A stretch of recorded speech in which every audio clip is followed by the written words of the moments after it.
God, can you imagine? I don't want to be. You better not fumble this I thing. hope he fumbles. You want the attention. Gary, I put themes in the back of all these cards, which we're going to spread out here.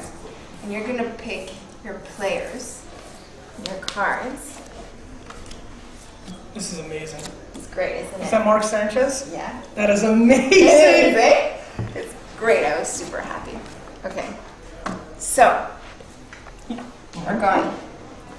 Just point and then I'll take it and I'll I'm going to read the start back. with my man, who Go. was in a lot of ways the first VaynerMedia client ever. Okay. Because when I first started talking to the Jets, I said, how about you give me a player and I'll prove it to you as a player and then we'll prove it. So Kerry Rhodes, Hollywood.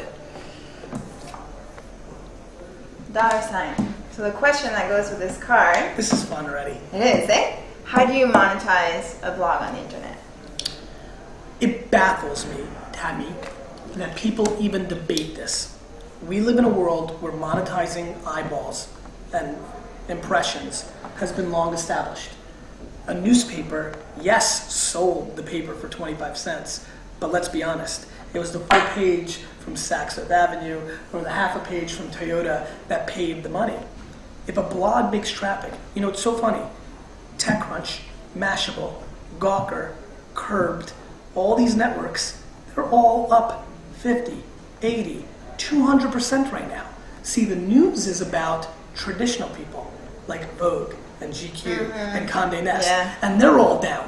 When the hell did they become the world? They're not the world. The reason they're losing is because they don't know what the hell they're doing in these new places. You monetize through advertising. But what if you're not a gawker? What if you're just me? I'm an individual Then you person don't. and I start my Yeah, but blog. you How don't- do I live? How do I make money? You don't at first. You can't quit your job. You can't. It's not fair. You don't have the chops. You just started. You know, you've got to pay your dues. That being said, if you came to me, and I'm speaking strictly about you, with your gusto and your energy and your chicken pox marks, and you said to me, Gary, you listen to me, I'm going to blow this site up. And this is what it's going to be about, and I'm all in. I'm all in. You're gonna and I'm going to do it. You can buy me for the next year. I want $25,000 sponsorship, $100, $2, whatever it is.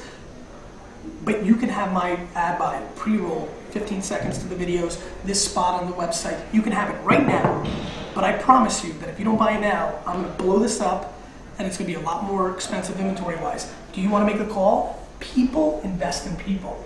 And if an entrepreneur came to me and said, I'm doing this wine site, and gave me that pitch, if you were doing a wine site, I would buy the ads for the year right now. Bart Scott. Content. Is king. Content is king.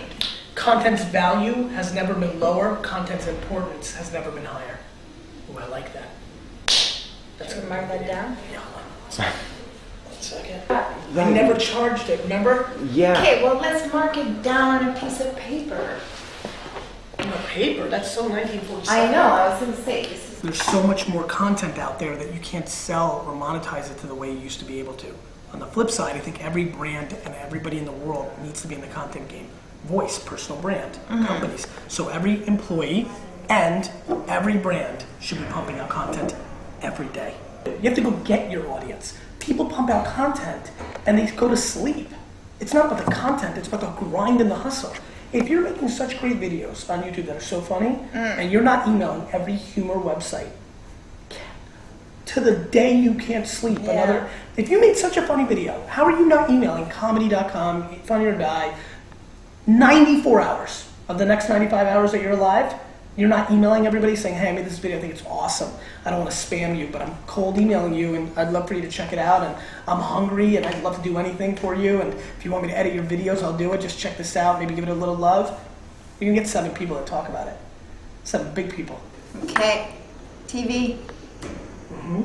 You had a lot of deals to do many TV shows, and you said no to all of them. Why? Because I'm an entrepreneur. And entrepreneurs can't sign deals that lock them up for 5 years when it's their personal brand that they're monetizing. Not when they don't believe TV is going to be as powerful as it is today in 5 years. That being said, I would do a TV deal tomorrow if it was structured in a way where I had a lot of ownership, if not all of it, and I had complete creative freedom and enormous network support. lot of people say, Gary, you call about TV going down and all this. More people are watching television now than ever. You know, they'll throw these stats at you. More people were buying CDs than ever the day before the iPod came out. Culture shift products. The day, like I did the demonstration, that you walk into your home and you can watch anything you want from your handheld, your phone, and you hit enter, it starts playing on your TV, and the cable company doesn't control it, the internet does, this day is all over. Hot dog is about personal branding. We're dealing in a non-resume world where everything you are and who you are is what you are, and it's monetizable if you want to go there. Personal brand is basically who you are. It's your digital footprint. You know, it's the world. I mean, that I think is going to expand dramatically because it's how you'll get another job. It's how you're going to spend a business. It's how you're going to get investors in your idea. It's something everybody needs. It's your equity. You are in control if you've got the chops.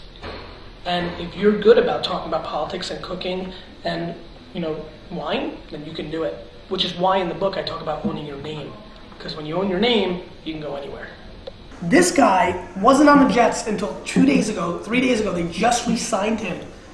And it's fascinating. So I want to go with Justin Miller as a welcome to being back as a New York Jet. Right. After 3 years. Okay, so this one is about how your analogy of social networking equals cocktail party. I wanted you to talk to us about that. So this is one of my favorite analogies I have. Brands and an agency like this, and what I've always done traditionally, we're used to saying, this is the best wine. Here's an ad, Opus One, $69.99, buy it from us. This wine's good. We've always sold to. We've always given a presentation. Social media is a cocktail party. The only way you're going to be able to sell is you come to the cocktail party, you meet, oh, we talk about current events, nice to meet you. You know, maybe I'll give you my card at the end. I'm definitely not closing you. This is about being there and answering, and more importantly, being responsive. You know, at a cocktail party, you don't just talk the whole time. You listen. You listen. And so it's imperative for people to understand that they've got to be in the trenches. They've got to be in all these social networks, all of them, as many as they can handle. And any place that your brand is being talked about, when did it not become a scalable business model to actually care about your customer? When did that day come? Now we're in a very word-of-mouth game. I'm going to talk about word-of-mouth my whole life because that's what converts. That's just what converts. I'm going to listen to my friend more than the ad in GQ magazine. Caring.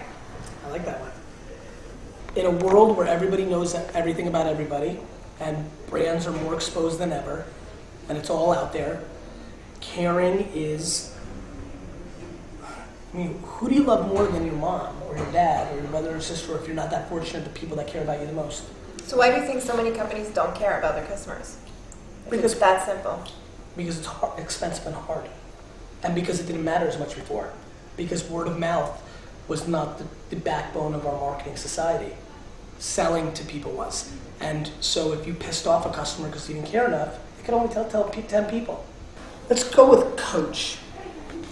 Okay. It's Rex Ryan. Rex Ryan. Yes.